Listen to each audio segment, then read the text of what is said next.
ನಮಸ್ಕಾರ ಎಲ್ಲರಿಗೂ ಚಾನಲ್ಗೆ ಸ್ವಾಗತ. ಇಲ್ಲಿ ನೀವು ಧನ್ವಿ ನನ್ನ ಐ ಮೇಕಪ್ ಮಾಡ್ತಿರೋದನ್ನ ನೋಡ್ಬೋದು. ಅವಳು ತುಂಬ ದಿವಸದಿಂದ ಕೇಳ್ತಿದ್ಲು, ನವರಾತ್ರಿಲಿ ನಾನು ಏನು ವೀಡಿಯೋಗಳನ್ನ ಮಾಡೋಕ್ಕೆ ಶುರು ಮಾಡಿದ್ನಲ್ಲ ಅವಾಗಿಂದ ಅಂತೂ ನಾನು ಒಂದು ದಿವಸ ಮೇಕಪ್ ಮಾಡ್ತೀನಿ ಅಂತ ಹೇಳ್ತಾ ಇದ್ಲು. ಬಟ್ ನಾನು ಎಲ್ಲ ಮುಗಿಲಿ ಫ್ರೀ ಆದಮೇಲೆ ಅವತಾರ ಒಂದು ದಿವಸ ಮಾಡು ಅಂತ ಇವಾಗ ಬೇಡ ಅಂತ ಇದ್ದೆ. ಇವತ್ತಿನ ದಿವಸ ಅಂತೂ ಬಿಡಲೇ ಇಲ್ಲ. ಸೊ ನೋಡ್ಬೋದು ಎಷ್ಟು ಚೆನ್ನಾಗಿ ಐ ಮೇಕಪ್ ನಡೀತಾ ಇದೆ ಅಂಥೇಳಿ.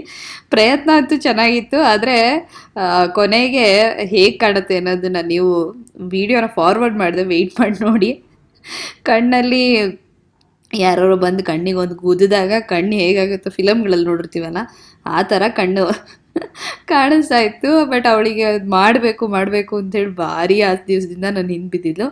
ಅಂತೂ ಇವತ್ತಿನ ದಿವಸ ಆಸೆ ತೀರ್ತು ಅಂತ ಅಂದ್ಕೊಂಡಿದ್ದೀನಿ. ಕೊನೆಗೆ ರಿಮೂವ್ ಮಾಡೋ ಹೊತ್ತಿಗೆ ಆಲ್ಮೋಸ್ಟ್ ಐ ಮೇಕಪ್ ಆದ್ರೂ ಮುಖದಲ್ಲೆಲ್ಲ ಮೇಕಪ್ ಇತ್ತು. ಅಷ್ಟು ಪ್ರಾಡಕ್ಟು ವೇಸ್ಟ್ ಆಗಿತ್ತು. ನಾನಿಲ್ಲಿ ಬಟ್ಟೆ ಮಾಡಿಸ್ತಾ ಕೂತಿದ್ದೆ, ಅವಳು ನನಗಿಲ್ಲಿ ಐ ಮೇಕಪ್ ಮಾಡ್ತಾಯಿದ್ಲು. ಕೊನೆಗೆ ಅವಳಿಗೆ ಪೇಂಟಿಂಗ್ ಅಂದರೆ ತುಂಬ ಇಷ್ಟ. ಸೊ ಇಲ್ಲಿ ನನ್ನ ಕಣ್ಣ ಮೇಲೆ ಐ ಮೇಕಪ್ಗಿಂತ ಪೇಂಟಿಂಗ್ ನಡೀತಾ ಇದೆ. ಕಣ್ಣು ಹೇಗೆ ಕಾಣಿಸ್ತಿದೆ ಅಂತ ಕೊನೆಗೆ ತೋರಿಸ್ತೀನಿ ನಾನು. ಒಂದು ಕಣ್ಣಿಗೆ ಒಂದು ಶೇಡ್ ಹಾಕಿದ್ರೆ ಇನ್ನೊಂದು ಕಣ್ಣಿಗೆ ಇನ್ನೊಂದು ಶೇಡ್ ಆಗಿತ್ತು. ಅದು ಕಣ್ಣು ಐ ಲಿಡ್ಡಿಂದ ಐಬ್ರೋಸ್ ತನಕನೂ ಹೋಗಿದೆ, ನೀವು ನೋಡ್ಬೋದು. ಸರಿಯಾಗಿ 2 ಏಟ್ ತಿನ್ಕೊಂಬಂದಿರೋ ಥರ ನನ್ನ ಮುಖ ಕಾಣಿಸ್ತಾ ಇತ್ತು. ಇಲ್ಲಿ ತೋರಿಸ್ತೀನಿ ನಾನು ನಿಮಗೆ. ನನಗಂತೂ ಕೊನೆಗೆ ಅದನ್ನು ನೋಡಿ ನಕ್ಕು ಅವಳಿಗೂ ನಗು ಬರ್ತಿತ್ತು, ನನಗೂ ನಗು ಬಂತು. ಅಂತೂ ಒಂದು ಸಂಜೆ ಈ ಥರ ಎಂಜಾಯ್ ಮಾಡಿದ್ವಿ ನಾವಿಬ್ಬರು ಅಮ್ಮ ಮಗಳು.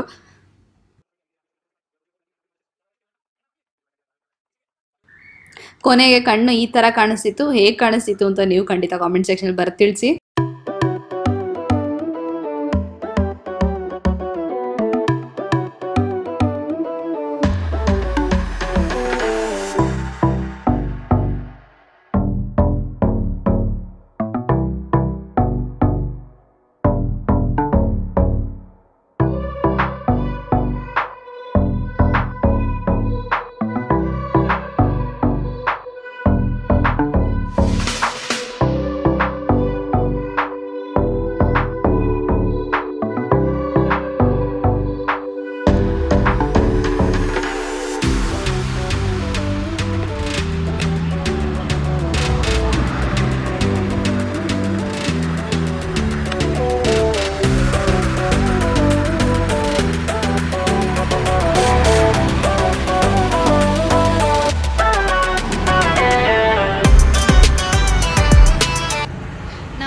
ಎಲ್ಲರಿಗೂ ಚಾನಲ್ಗೆ ಸ್ವಾಗತ. ಇವತ್ತಿನ ದಿವಸ ಶುಕ್ರವಾರ, ಎಷ್ಟನೇ ತಾರೀಕು?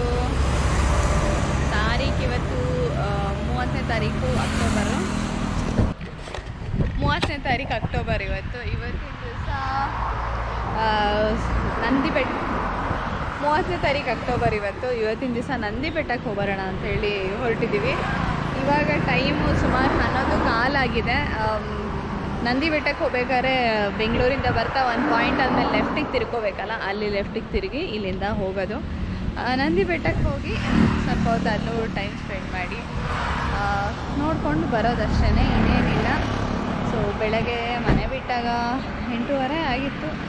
ತಿಂಡಿ ತಿಂದ್ಕೊಂಡು ಎಲ್ಲ ಮಾಡಿಕೊಂಡು ಊಟ ಅಂದರೆ ಅಡುಗೆ ಮಧ್ಯಾಹ್ನ ಊಟಕ್ಕೆ ಅಡುಗೆ ಮಾಡಿಕೊಂಡು ಏನೂ ಇಲ್ಲ, ಈರುಳ್ಳಿ ಮತ್ತು ಆಲೂಗೆಡ್ಡೆ ಹಾಗೆಯೇ ಬಟಾಣಿ ಹಾಕಿ ಪಲಾವ್ ಥರ ಮಾಡಿದ್ದೀನಿ. ಅದನ್ನು ತೊಗೊಂಡು ಬಂದಿದ್ದೀವಿ. ಅಲ್ಲಿಗೆ ಹೋಗಿ ಅಲ್ಲೆಲ್ಲ ನೋಡಿಕೊಂಡು ಹಾಗೆ ನಿಮಗೆ ತೋರಿಸ್ಕೊಂಡು ಹೋಗೋದಷ್ಟೇ. ಎಳ್ನೀರು ಕಾಣಿಸ್ತು, ಎಳ್ನೀರು ಕುಡಿಯೋಣ ಅಂತೇಳಿ ನಿಂತಿದ್ದೀವಿ ಇಲ್ವಾ.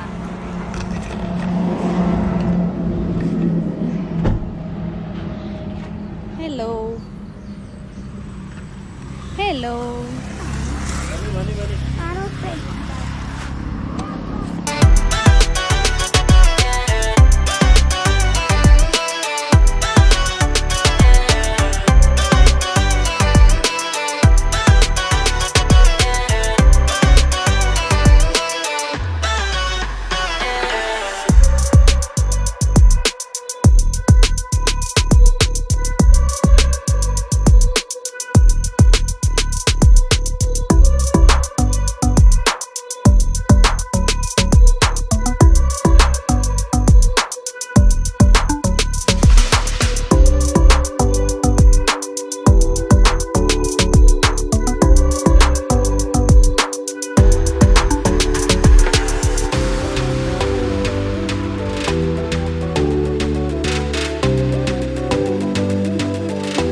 ಅಂತೂ ನಂದಿ ಬೆಟ್ಟಕ್ಕೆ ಬಂದಾಯಿತು. ನಿಮ್ಮಲ್ಲಿ ಸುಮಾರು ಸತಿ ನೀವು ಕೂಡ ನಂದಿ ಬೆಟ್ಟನ ನೋಡಿರ್ತೀರ, ನೋಡಿಲ್ಲ ಅಂತಲ್ಲ. ಆ, ಈ ಈ ದಿನಗಳಲ್ಲಿ ಈ ಸಂದರ್ಭದಲ್ಲಿ ನಾನು ಹೋದಾಗ ನಿಮಗೂ ಕೂಡ ತೋರಿಸಿದ್ರೆ ಖುಷಿ ಆಗತ್ತೆ. ನಿಮಗೂ ಕೂಡ ಒಂದೇನೋ ಮನೇಲೆ ಕೂತ್ಕೊಂಡು ನೋಡಿದ ಫೀಲ್ ಆಗತ್ತೆ ಅಂತ ಹೇಳಿ ವ್ಲಾಗ್ ಮಾಡಿದ್ದೀನಿ ಅಷ್ಟೇ. ಎಸ್, ಫೈನಲಿ ನಂದಿ ಬೆಟ್ಟಕ್ಕೆ ಬಂದ್ವಿ. ಇಲ್ಲಿ ಮೇಲ್ಗಡೆ ತನಕ ಕಾರಲ್ಲಿ ಬರ್ಬೋದು. ಸಾಕಷ್ಟು ಜನ ಇದ್ದಾರೆ. ಅಲ್ಲಿ ಕೇಳಿದ್ರೆ ಎಂಟ್ರೆನ್ಸಲ್ಲಿ ಅಷ್ಟೊಂದು ಜನ ಏನಿಲ್ಲ ಅಂದರು, ಬಟ್ ಸಾಕಷ್ಟು ಜನ ಇದ್ದಾರೆ.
ನಂದಿ ಬೆಟ್ಟದಿಂದ 5 ಅಥವಾ 5ಕ್ಕಿಂತನೂ ಹೆಚ್ಚು ನದಿಗಳು ಹುಟ್ಟುತ್ತವೆ ಅಂತ ಹೇಳ್ತಾರೆ. ಇದು ಕೂಡ ಕ್ಷೀರಾ ನದಿ ಮೂಲ ಅಂತ ಹೇಳಿ ಇಲ್ಲಿ ಇಳ್ಕೊಂಡು ಹೋದ್ರೆ ಇದೆ. ಇದು ನೆಲ್ಲಿಕಾಯಿ ಬಸವಣ್ಣ ಅಂತ ಏನಿದೆಯಲ್ಲ, ಕೆಳಗಿಳಿದು ಬಂದು ನೋಡ್ತೀವಲ್ಲ ನಾವು, ಅಲ್ಲಿಗೆ ಹೋಗ್ತಾ ಇರ್ಬೇಕಾದ್ರೆ ದಾರಿಲಿದೆ ಇದು. ಇಲ್ಲಿ ಒಂದಿಷ್ಟು ಮೆಟ್ಲುಗಳಿದೆ, ಇಳ್ಕೊಂಡು ಹೋದರೆ ಇಲ್ಲೊಂದು ಲಿಂಗ ಕೂಡ ಇದೆ. ಚೆನ್ನಾಗಿದೆ ಇದು. ಹುಷಾರಾಗಿ ಹೋಗಬೇಕು, ಅಷ್ಟೇ ಜಾಗ ಇರೋದು. ಇದನ್ನ ನೋಡಕ್ಕೆ ಹೋದ್ವಿ.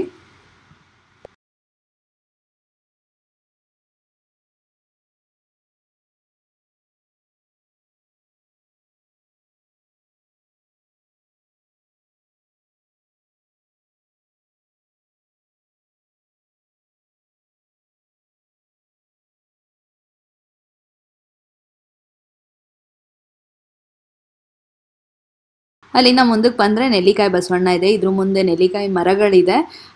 ಇಲ್ಲಿ ಹಿಂದ್ಗಡೆ ಒಂದು ಗುಹೆ ಇದೆ, ಅದರೊಳಗಡೆ ಕೂತ್ಕೊಂಡು ಧ್ಯಾನ ಮಾಡೋ ಹಾಗೆ ಮಾಡಿದ್ದಾರೆ.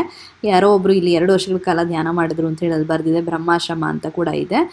ಇಲ್ಲಿ ನೆಲ್ಲಿಕಾಯಿ ಬಸವಣ್ಣಂಗೆ ಬೆಣ್ಣೆ ಅಲಂಕಾರ ಮಾಡಿದ್ರು, ಬಟ್ ಅದು ಆಗೋಗಿತ್ತು ಅನ್ಸುತ್ತೆ. ತುಂಬ ಬೆಣ್ಣೆ ವಾಸನೆ ಬರ್ತಿತ್ತು. ಸುತ್ತ ಈ ಥರ ತುಂಬ ಚೆನ್ನಾಗಿ ಕಾಣಿಸ್ತಾ ಇತ್ತು.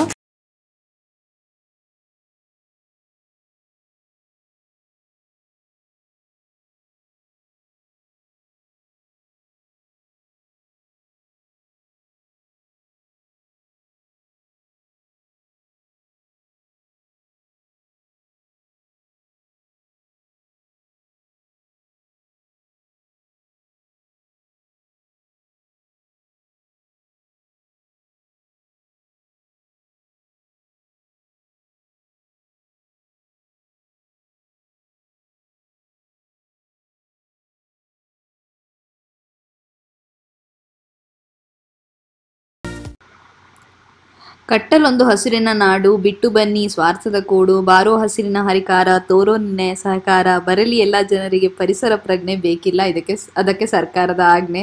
ಚೆನ್ನಾಗಿದೆ ಅಲ್ವಾ ಈ ಮಾತು? ಹಾಗೆ ನಂದಿ ಬೆಟ್ಟದ ಸುತ್ತಮುತ್ತ ಮೇಲ್ಗಡೆ ಏನೆಲ್ಲ ಇದೆಯಲ್ಲ ಇದನ್ನೆಲ್ಲ ನೋಡಿಕೊಂಡು ಓಡಾಡಿದ್ವಿ.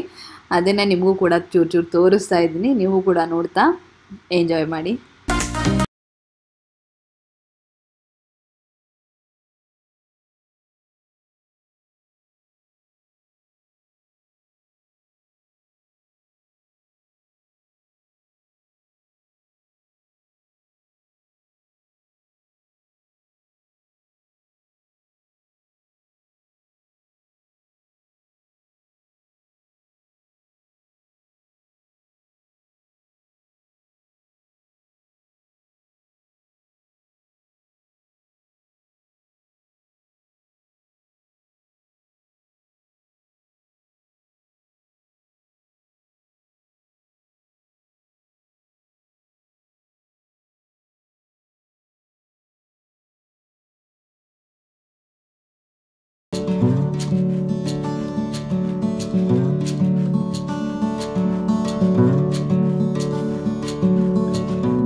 ಈಗ ನಾವು ಮುದ್ದೇನಹಳ್ಳಿಗೆ ಬಂದಿದ್ದೀವಿ.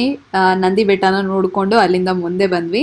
ಮಧ್ಯದಲ್ಲಿ ನಾನು ಹೆಚ್ಚಿಗೆ ಶೂಟ್ ಮಾಡಲಿಲ್ಲ, ಹಾಗಾಗಿ ಇದು ಸರ್ ಎಂ ವಿಶ್ವೇಶ್ವರಯ್ಯನವರ ಹುಟ್ಟೂರಿದು. ಇದು ಅವರ ಬಾಲ್ಯದ ಮನೆ. ಇದು ಅವರು ಓದ್ತಿದ್ದ ಬೀದಿ ದೀಪದ ಕೆಳಗೆ ಅವರು ಓದಿದ್ರು. ಅವ್ರ ವಿದ್ಯಾಭ್ಯಾಸ ಆ ದಿನಗಳಲ್ಲಿ ಎಷ್ಟು ಕಷ್ಟ ಇದ್ರೂ ಕೂಡ ಅವರಲ್ಲಿ ಎಷ್ಟು ಆ ಒಂದು ತುಡಿತ ಇತ್ತು, ಆಸಕ್ತಿ ಇತ್ತು, ಶ್ರದ್ಧೆ ಇತ್ತು ಅಂದರೆ ಅವರು ಬೀದಿ ದೀಪದ ಕೆಳಗೆ ಕೂತು ಓದಿದ್ರು.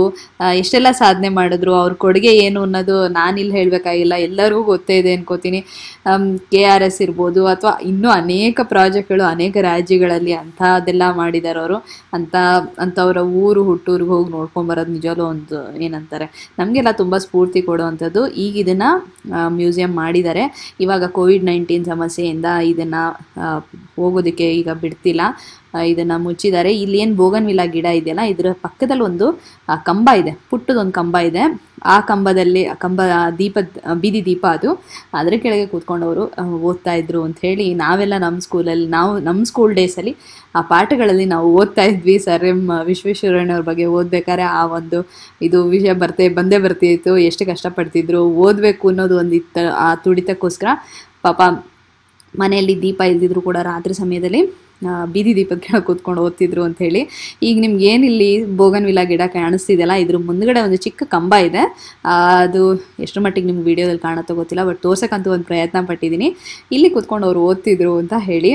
ಇಲ್ಲಿಂದ ಮುಂದೆ ಹೋದರೆ ಇದು ಸರ್ ಎಂ ವಿಶ್ವೇಶ್ವರಯ್ಯನವರ ಅಲಂಕಾರಿಕ ಉದ್ಯಾನವನ ಮತ್ತು ಸಮಾಧಿ ಅಂತ ಹೇಳಿ. ಅವ್ರ ಮನೆ ಏನಿದೆಯಲ್ಲ, ಇವಾಗ ಅದು ಮ್ಯೂಸಿಯಂ ಏನಿದೆಯಲ್ಲ, ಅದ್ರ ಪಕ್ಕದಲ್ಲೇ ಒಂದು ರಸ್ತೆ ಇದೆ. ಅಲ್ಲಿ ಹೋದರೆ ಈ ಥರ ನಡ್ಕೊಂಡು ಹೋಗಬೇಕು. ಇಲ್ಲಿ ಹುಣಸೆ ಮರ ಕಾಣಿಸ್ತು. ಧನ್ವಿಗೆ ಒಂದು ಹುಣಸೆಕಾಯಿನ ಕೀಳಬೇಕು ಅಂಥೇಳಿ ಭಾರಿ ಪ್ರಯತ್ನ ಪಟ್ಲು. ಒಂದು ಚಿಕ್ಕ ಕಾಯಿ ಕೀಳೋದಕ್ಕೂ ಆಯಿತು. ಅವಳೇ ಪ್ರಯತ್ನ ಪಡ್ತಾ ಇದ್ದಾಳೆ.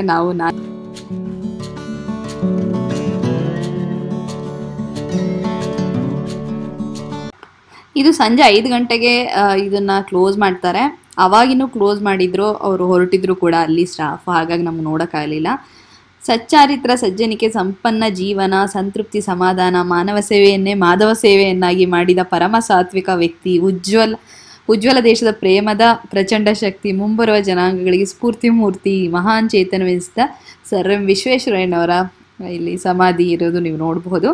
ಇಲ್ಲಿ ಒಳಗಡೆ ಹೋಗೋದಕ್ಕೆ ಅವಕಾಶ ಇದೆ, ಆದರೆ ಸಮಯ ಆಗಿರೋದ್ರಿಂದ ಇಲ್ಲಿ ಕ್ಲೋಸ್ ಮಾಡಿದ್ದಾರೆ. ಈ ರೀತಿ ಸುತ್ತಮುತ್ತ ತುಂಬ ಹಸಿರಾಗಿದೆ. ಅಲ್ಲಿ ಒಂದು ನರ್ಸರಿ ಕೂಡ ಇದೆ. ಸಸಿಗಳನ್ನು ಕೊಂಡ್ಕೋಬೋದು. ದಾಸವಾಳ ಇರ್ಬೋದು ಅಥವಾ ಇನ್ನೂ ಅನೇಕ ಇತ್ತು. ಅನೇಕ ಸಸಿಗಳನ್ನು ಮಾರ್ತಾಯಿದ್ರು. ನಾನು ಕೂಡ ಒಂದು ಸಸಿನ ತೊಗೊಂಬಂದೆ ದಾಸವಾಳದ್ದು, ನೆನಪಿಗಿರಲಿ ಅಂಥೇಳಿ. ಮುಂದಿನ ಯಾವ್ದಾರ ವ್ಲಾಗನ್ನು ನಾನು ನಿಮ್ಗೆ ತೋರಿಸ್ತೀನಿ ಅಥವಾ ಹೂ ಬಿಟ್ಟಾಗ ತೋರಿಸ್ತೀನಿ. ಕೆಂಪು ಕಲರ್ದಷ್ಟೇ, ಆದರೆ ಅಲ್ಲಿಗೆ ಹೋದಾಗ ಅಲ್ಲಿ ನೆನಪು ಒಂದು ಅಂಥೇಳಿ ತೊಗೊಂಬಂದೆ. ಇದನ್ನು ನೋಡಿಕೊಂಡು ನಾವು ಮನೆಗೆ ಹೊರಟ್ವಿ. ಇಷ್ಟೇ ಇವತ್ತಿನ ದಿವಸದ ವ್ಲಾಗ್ನಲ್ಲಿ ನಾನು ನಿಮಗೆ ತೋರಿಸಿರುವಂಥದ್ದು. ನಿಮಗೆ ಇಷ್ಟ ಆಗಿದೆ ಅಂತ ಅಂದ್ಕೊಳ್ತೀನಿ. ಈ ಒಂದು ಪುಟ್ಟ ವ್ಲಾಗು ಇಷ್ಟ ಆಗಿದರೆ ಖಂಡಿತ ಲೈಕ್ ಮಾಡಿ, ಶೇರ್ ಮಾಡಿ, ಚಾನಲ್ಗೆ ಸಬ್ಸ್ಕ್ರೈಬ್ ಮಾಡ್ಕೊಳ್ಳಿ. ಮತ್ತೆ ಮುಂದಿನ ವಿಡಿಯೋದಲ್ಲಿ ಭೇಟಿಯಾಗೋಣ. ಧನ್ಯವಾದಗಳು.